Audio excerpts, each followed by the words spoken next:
Hey church, it's Andre Anderson here, Barbecue Church. We out here. We love you guys. Go on and shout out where you're watching from right now. Just if you're in the kitchen, if you're in a different state, wherever you are, shout out right now. Shout out to our campuses all over the country. I might have a campus in the Bahamas right now, Long Island, New York. Shout out to you. Where are we at? We got Texas, we got Georgia, we got Virginia campuses. So shout out to all of you. Pittsburgh campus, we see you as well. Go ahead and do a quick shout out in the comments wherever you're watching, YouTube, Facebook, whatever. Drop a fire emoji real quick. Just let us know where you're watching from. It'd be great to hear from you. I'm cooking. I'm smoking 2 steaks right now. I'm doing some ribeyes, and I'm doing a house divided reload rub on one, and I'm doing a black beef rub on the other one. I'm gonna see what they're like. So we're gonna see what happens. Shout out to Well Done Grill Cleaners. I was away for a little bit. If you saw the last sermon, I was in Birmingham, Alabama. Actually, the last 2 sermons. I was in Birmingham, Alabama, doing my thing down there, working the World Games, doing traffic control and logistics down there. And while I was gone, my wife called up Well Done Grill Cleaners, and they came over, they cleaned out my grills. I'll be honest, I don't clean my grills much. I just don't. And when I do, I don't clean them as well as they were actually cleaned by these guys. I went outside once, and I was on the phone, and I saw their van outside, or truck, whatever they're driving, and it said Well Done Grill Cleaners. And so I started talking to, I believe his name is Tony. He came over, we're talking about different things, and I'm like, okay. He gave me his card. We started following each other on Instagram, and my wife found him while I was gone and surprised me by cleaning both grills. So both my grills are clean. They're wiped down. I had grease and fat all over the bottom because one of my grommets was messed up. So they cleaned all that out, got all the grease out, cleaned my grease pan, my grease tray. Everything was spotless. Only thing I had to do was come back and re-season my cast iron grates, and they are amazing. So shout out to them. If you're in the Northwest Indiana or Chicago area, where a lot of our people who watch are, go ahead and give them a call. Even if you don't get it done all the time, make sure you at least get it done at the beginning and end of the season, or midway through the season. Have these guys come through and clean your grill. I want to jump into Matthew 5, where it's in the middle of the Sermon on the Mount, and Jesus is talking about how we're supposed to be as Christians, and he's using an analogy that is interesting to me. I season my food. If you can't tell when you look in here, I season my food. Most of the time I use Reload Rub, so shout out to Joel and Stacy. I love them. One of my friends said, don't you make your own rub? Do you need a recipe? No, I understand. I have recipes. I just choose to mainly use Reload. They're a high quality product, they're a high quality rub, and I like quality. I've tried a bunch of different things side by side. I'm trying this one. So I'm trying these side by side to see how they work out. Reload normally comes out the winner. It's just a higher quality deal, and I like them. So shout out to them. But when we're talking about seasoning our food, I realize that seasoning can make or break a cookout. If you don't season your food, and you don't season it right, you don't season it well, you don't season it properly, it can change everything. And I've watched Chopped episodes, and people have been chopped just because they didn't use salt. You know, like, oh, a little bit of salt could have went a long way, and they get chopped. It's wild. Jumping into Matthew 5, it says, you are the salt of the earth, but what good is salt if it has lost its flavor? Can you make it salty again? It will be thrown out and trampled underfoot as worthless. In verse 14, it says, you are the light of the world, like a city on a hilltop that cannot be hidden.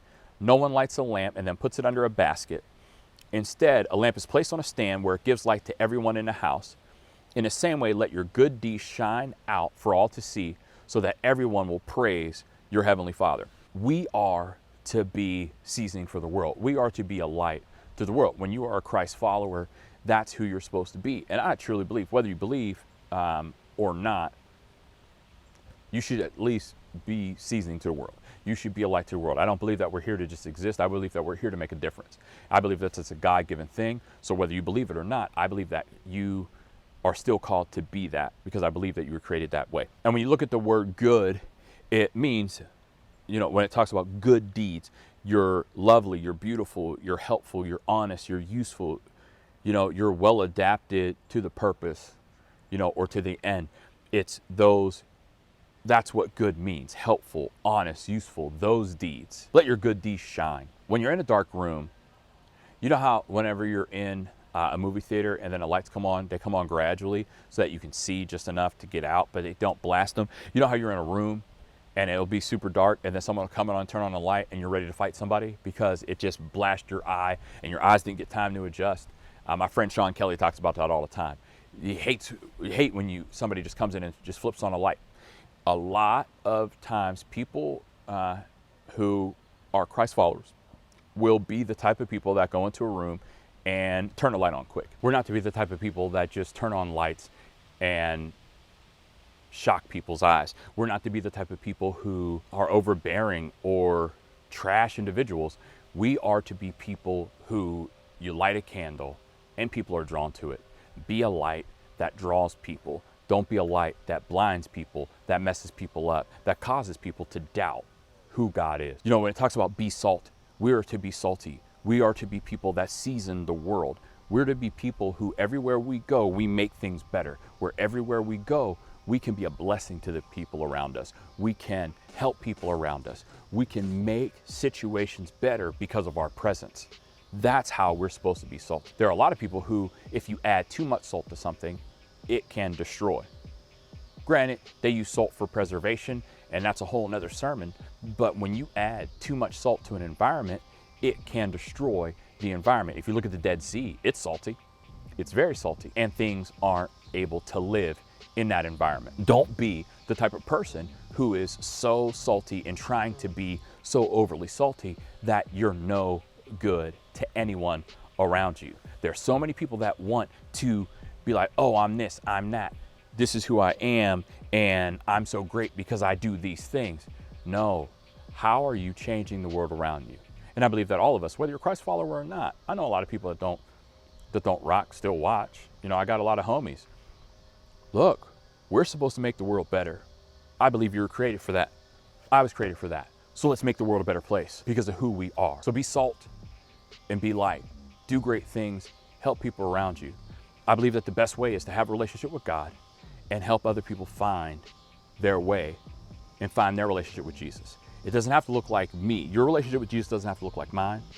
You don't have to be like the other people around you. You don't have to look at these other people who are crazy, who are being too salty to actually help anyone else, but work this thing out.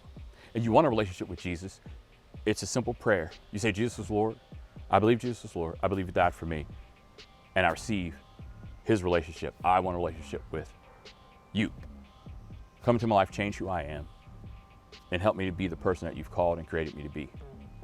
Then you can text Journey to the number on the screen.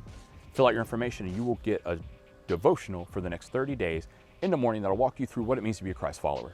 Give you scriptures, give you prayers to pray, and you can walk that thing out and live a better life and start being salt and start being light in the world around you. I keep looking at my watch because this sermon, for some reason my phone stopped recording in the middle of this whole thing and I had to do this part over again, but I can see myself on this little screen, so I know it's still going. So look, we love y'all.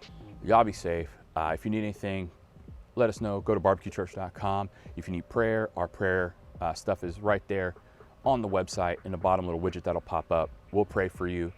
I'm going to be, where am I going to be? I'm going to be in the Poconos whenever this airs at NASCAR. So right now I'm probably parking cars in the middle of a field in the Poconos at NASCAR. So yeah, so if you're in the Poconos, you can come see me at like 1 o'clock whenever everything's done. So we'll be up there. We love you guys. Y'all be safe. Praise God. We'll see you next week. Bang, bang.